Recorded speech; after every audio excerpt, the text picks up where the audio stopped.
여러분 안녕하십니까? 사이언스 투데이입니다. 이번 경북 산불이 걷잡을 수 없이 확산한 이후로는 강풍과 함께 소나무가 거론되고 있습니다.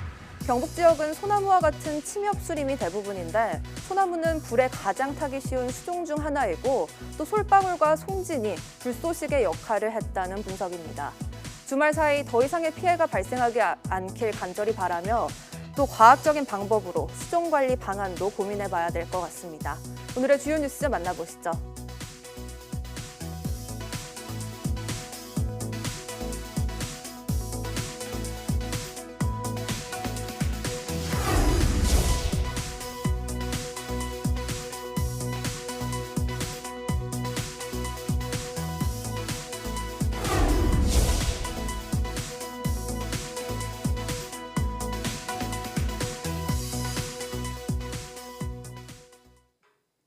연일 전국적으로 탁한 공기가 이어지는 가운데 서울은 사흘째 황사가 관측됐고 산불이 발생한 경북은 대기질이 더 나빠졌습니다.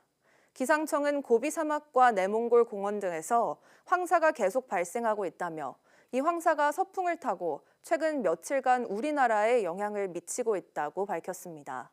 사흘 연속 황사가 관측된 서울을 비롯해 전국 곳곳에서도 사나흘째 황사가 관측됐고 미세먼지 농도도 나쁨 수준을 오르내리고 있습니다.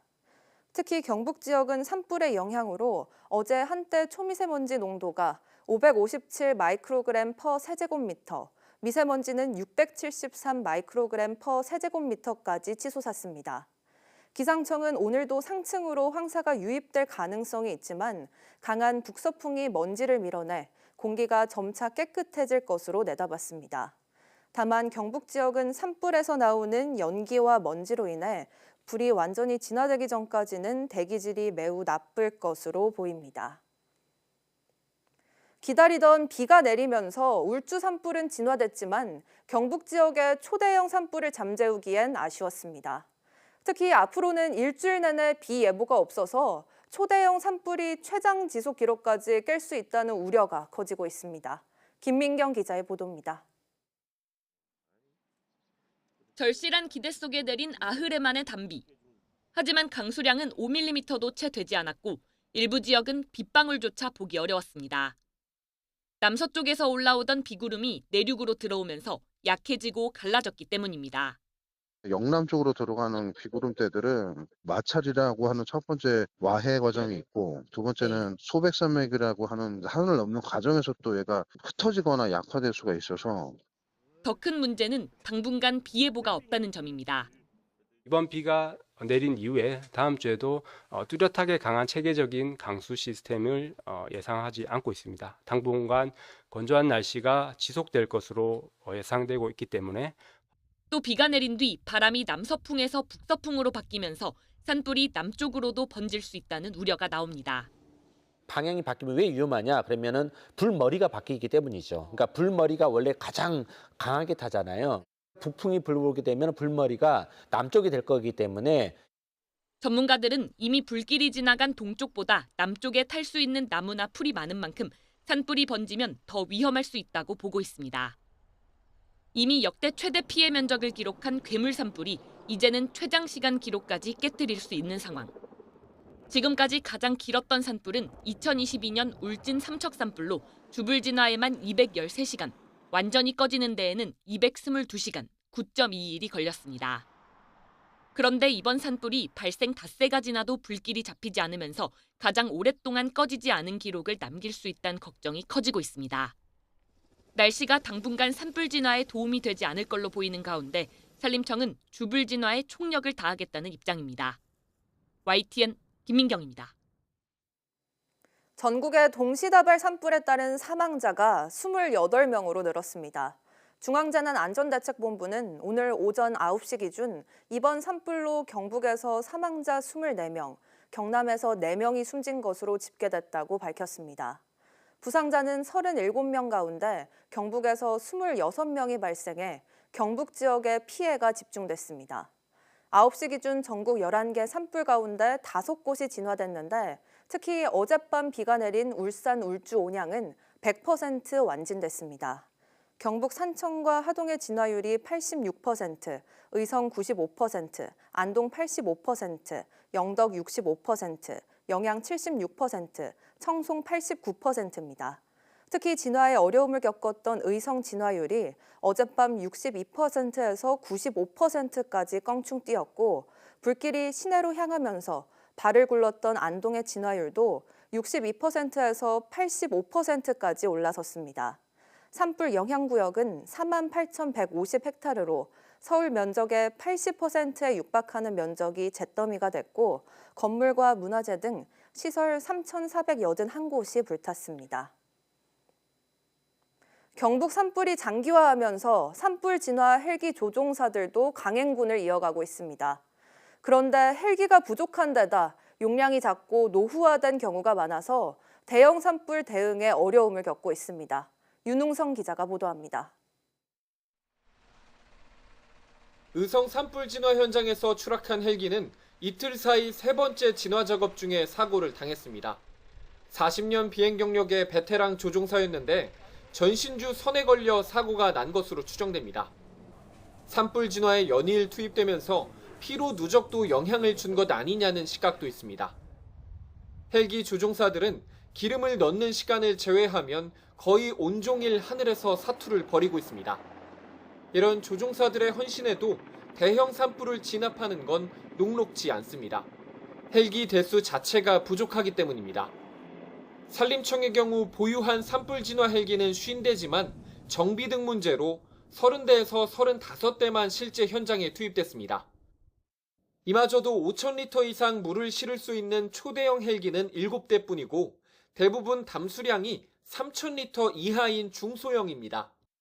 산불이 대형화되고 있고 그런 이제 초대형 헬기들이 투입이 돼서 조기에 진화를 하는 게 무엇보다 중요하다고 생각이 돼요. 그래서 초대형 헬기들이 좀 확보가 돼서 또 산림청 헬기 3대 중 2대는 도입한 지 20년이 넘을 정도로 노후화한 상황입니다.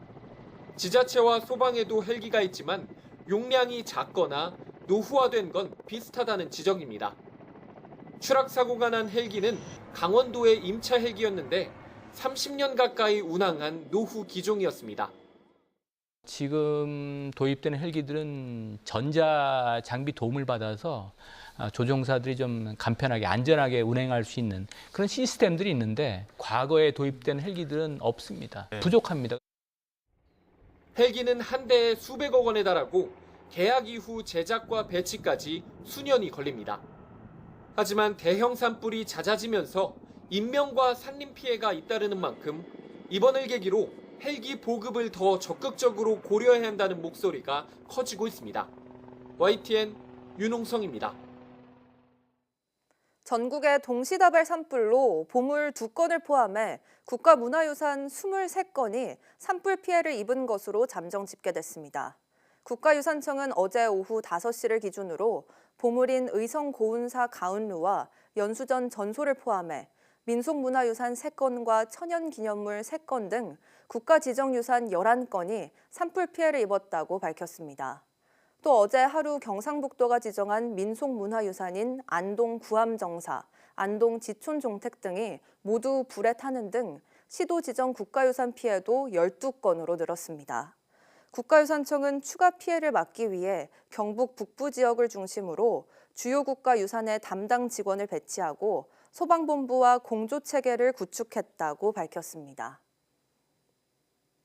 경북 의성에서 시작된 산불이 영양군까지 확산하면서 멸종위기에 처한 생물을 복원하는 연구센터 코앞까지 들이닥쳤습니다. 어렵사리 증식에 성공한 동식물이 잿더미가 되는 걸 막기 위해 이들을 안전지대로 옮기는 긴급작전이 펼쳐졌습니다. 이문석 기자입니다. 구멍이 숭숭 뚫린 나무 상자를 우리 안으로 옮깁니다. 문을 올리자 붉은 부리의 먹황새가 검은 날개를 펼치며 날아갑니다. 케이지를 덮은 담요를 걷어내니 또 다른 멸종위기 조류인 참수리가 모습을 드러냈습니다. 국립생태원 멸종위기종 보건센터에서 대피해온 동물들입니다. 경북 의성군에서 시작된 산불은 계속 번져 영양군에 위치한 보건센터 4km 앞까지 다가왔습니다. 어렵게 증식시킨 멸종위기종들이 잿더미가 될 수 있는 상황. 관리 중이던 28종 4,907개체를 모두 긴급 이송하기로 결정했습니다. 자연 방사하기 전에 이제 산불에 의해서 소실이 되게 되면 지난한 시간이 또 걸리거든요. 이런 어떤 이 개체를 증식시키기 위해서는요. 이틀에 걸쳐 조류는 충남 서천 국립생태원 본원으로, 어류, 양서류는 경북 울진 민물고기 연구센터에, 곤충과 식물 역시 불길이 닿지 않는 장소로 보냈습니다. 앞서 산불 확산 지역에서 의성 고운사 등이 소장한 보물 등 문화유산 600여 점이 화마를 피해 안전지대로 옮겨졌습니다. 사상 최악의 산불로부터 유무형의 자산을 지키기 위해 전례 없던 대피 작전이 펼쳐지고 있습니다. YTN 임은석입니다.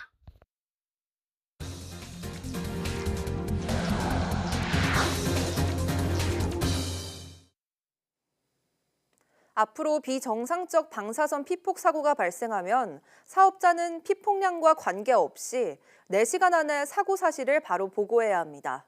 특히 피부 흉반이나 구토와 같은 긴급 영향이 있을 때는 즉시 보고하는 것으로 규정이 강화됐습니다. 원자력안전위원회는 제210회 회의를 개최하고 이 같은 내용이 담긴 원자력 이용시설의 사고 고장 발생 시 보고 공개 규정 일부 개정 고시를 의결했다고 밝혔습니다. 기존에는 원자력 이용시설에서 안전기준치인 선량 한도를 넘는 방사선 피폭이 확인됐을 때만 즉시 보고하도록 규정해 규제기관이 제때 모니터링하기 어려웠습니다. 이번 개정안은 피폭량 확인 절차로 인해 규제기관이 상황 대응에 늦어지는 일을 방지하겠다는 의미입니다. 정부가 지난 10년간 신약 개발에 연구개발 예산 총 4조 2,116억 원을 투자한 것으로 나타났습니다. 한국과학기술기획평가원의 2023년 신약개발 정부 R&D 투자 포트폴리오 분석 통계 보고서를 살펴보면 정부는 지난 2014년부터 2023년까지 전체 R&D 예산 가운데 4조 2,116억 원을 신약개발 연구에 투입했습니다. 부처별로 보건복지부 1조 5,348억 원, 과학기술정보통신부 1조 5,214억 원, 산업통상자원부 2,892억 원 등 3개 부처가 전체 금액의 80%를 투입해 신약개발 투자를 주도했습니다. 투자 금액은 지난 2014년 2,805억 원에서 2023년 5,985억 원으로 연평균 8.8% 늘었습니다. 정부가 정한 의대생의 복귀 시한이 다가오고 있는 가운데 서울대와 연세대 의대생들이 일단 1학기 등록을 하기로 결정했습니다. 의대생 단체는 이들 학교를 제외하고 미등록 투쟁을 이어가겠다고 밝혔지만 단일 대우에는 균열이 생겼습니다. 염혜원 기자입니다. 등록 마감 시한을 앞두고 진행된 투표에서 서울대 의대 학생 66%는 1학기 등록에 찬성표를 던졌습니다. 휴학 혹은 수업 거부 같은 투쟁은 계속하되 일단 등록은 하기로 방향을 튼 겁니다. 이보다 앞서 연세대 의대 학생 비상시국 대응위원회도 등록 뒤 휴학으로 방침을 바꿨습니다. 학교 측이 최종 제적 시한을 못 박으면서 기류에 변화가 생긴 거로 보입니다. 미등록 투쟁 기치를 내건 의대생 단체는 서울대와 연세대를 빼고 투쟁을 이어가겠다고 밝혔지만 이딴 복귀 선택으로 의대생 단일 대우에는 균열이 생겼습니다. 고려대 의대생 200여 명이 복학 상담을 신청하는 등 이미 등록 기간이 끝난 학교에서도 움직임이 감지됩니다. 일부 수도권 대학에선 80% 정도가 등록을 결정한 것으로 알려졌습니다. 이번 주 대부분 대학의 마감 시한이 끝나지만 대학들은 월말까지는 추가 등록의 길을 마련해둘 계획입니다. 재적 시 재입학을 불허하는 등 엄격한 학칙 적용 경고도 계속되고 있습니다.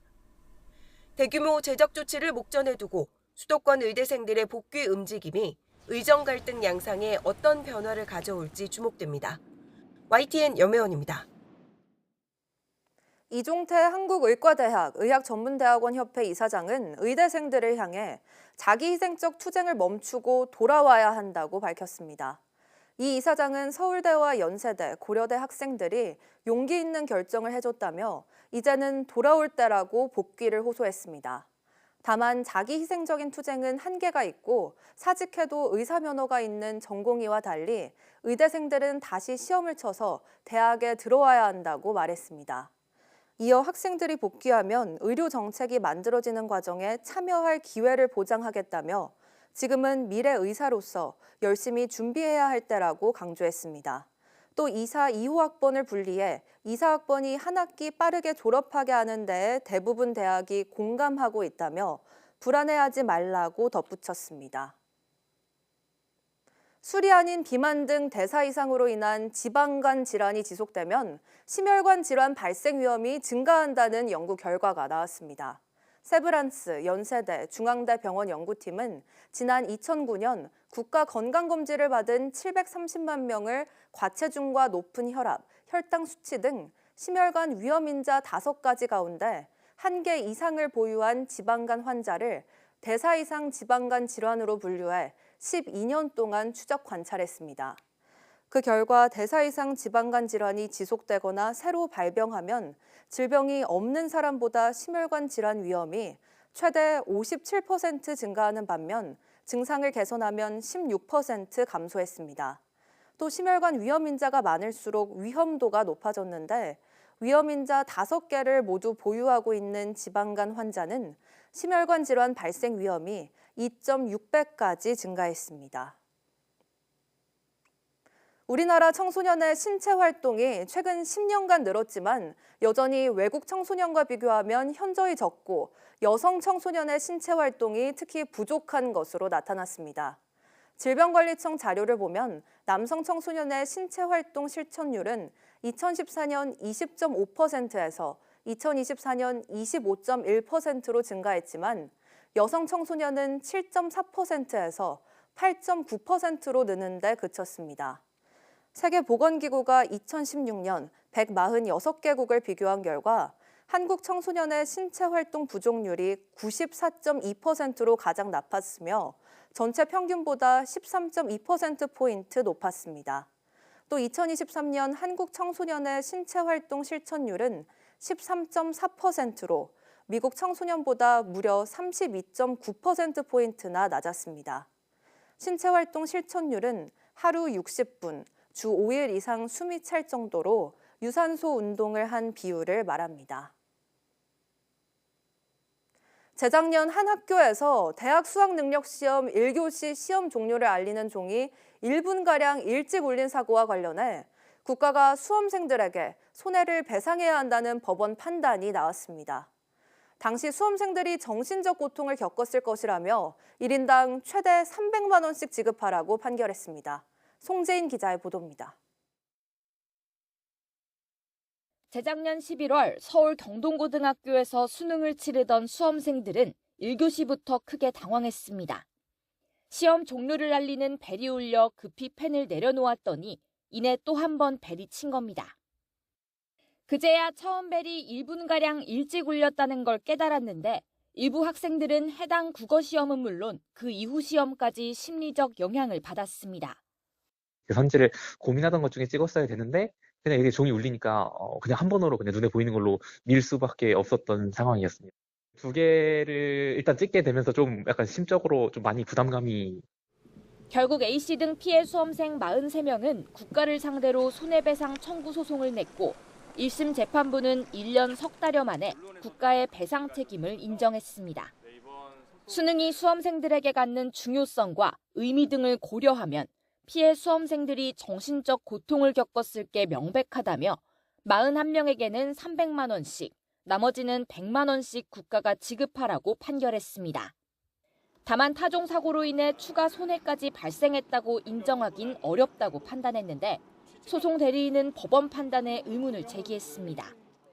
방지하기 위한 조치를 교육부가 제대로 안 하셨고 그로 인해서 타종 사고가 계속 반복되고 있는 이런 상황인데 100만 원, 300만 원만 배상하라는 판결을 내리신다는 게 전 납득이 되진 않습니다.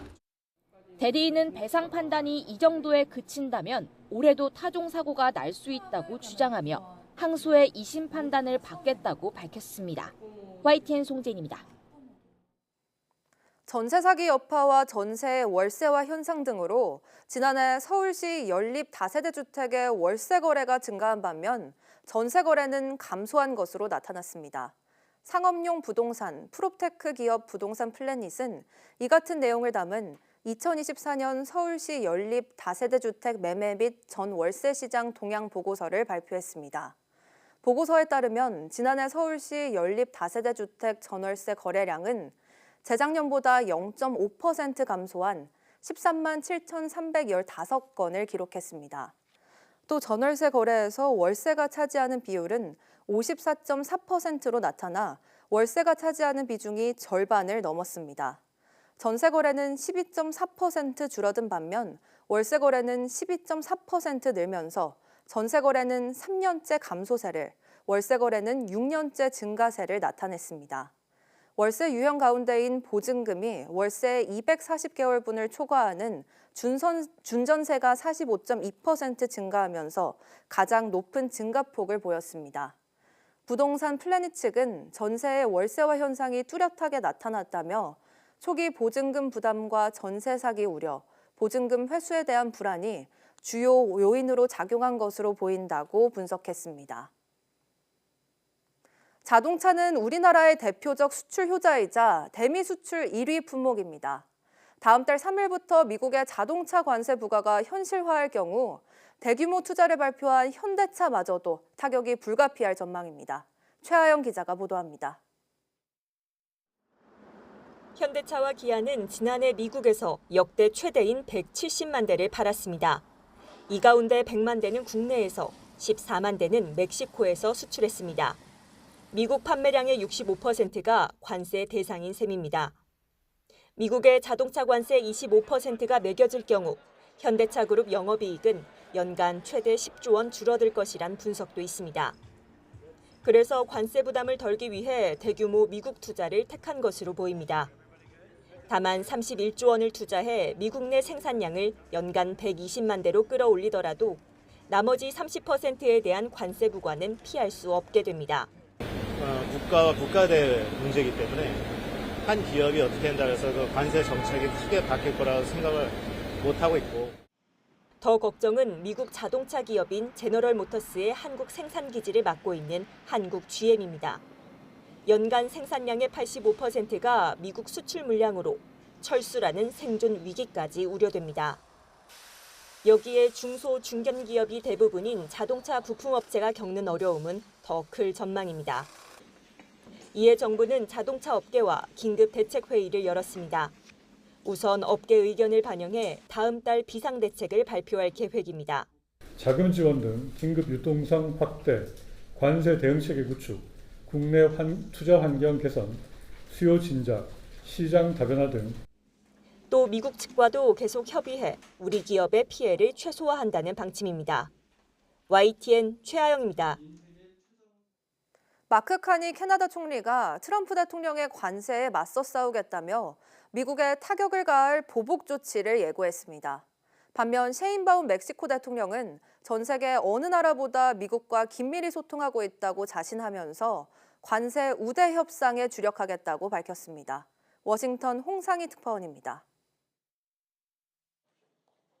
자동차 관세에 맞춰 보복 조치를 취하면 더 큰 관세를 매기겠다는 트럼프 대통령의 으름장에도 캐나다는 물러서지 않았습니다. 마크 카니 캐나다 총리는 캐나다와 노동자를 지키기 위해 미국 관세에 맞서 싸우겠다고 말했습니다. 미국에는 최대한의 타격을 가하고 캐나다에는 최소한의 영향을 주는 보복 조치로 대응하겠다는 겁니다. We will fight the U.S. tariffs with retaliatory trade actions of our own. We will respond forcefully. Nothing is off the table to defend our workers and our country. 트럼프 대통령이 예고한 4월 2일 상호 관세 발표에 맞춰 종합적인 대응책을 내놓을 것이라며 경제, 안보 협력 등 긴밀했던 미국과의 관계도 끝났다고 선언했습니다. 캐나다와 달리 멕시코는 미국과의 협상에 주력하고 있습니다. 클라우디아 셰인바움 멕시코 대통령은 자동차 부품 등 품목에서 미국의 관세 우대 조치를 받아내기 위해 협상을 벌이고 있다고 말했습니다. 미국과 이 정도로 의사소통을 하는 건 멕시코가 유일할 거라고 자신하기도 했습니다. Y el 3 de abril estaremos dando una respuesta integral de lo que va a ser México frente a esta nueva situación. Y eso no quiere decir que el 3 de abril se cierran las puertas del trabajo con Estados Unidos. 멕시코 경제부 장관도 자신이 하워드 러트닉 미 상무부 장관과 6번이나 만났다며 멕시코에서 생산하는 자동차 부품에 대한 관세 면제를 위해 노력하고 있다고 밝혔습니다. 미국은 그러나 유럽연합에 대해서는 상호관세 발표 전까지는 협상하지 않겠다고 밝혀 상호관세 내용에 따라 EU도 보복관세 수위와 대상을 결정할 것으로 보입니다. 워싱턴에서 YTN 홍상입니다.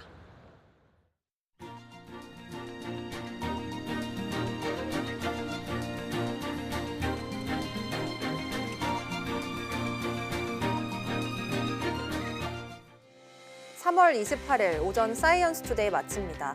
오후 뉴스도 많은 시청 바랍니다. 시청해주신 여러분 고맙습니다.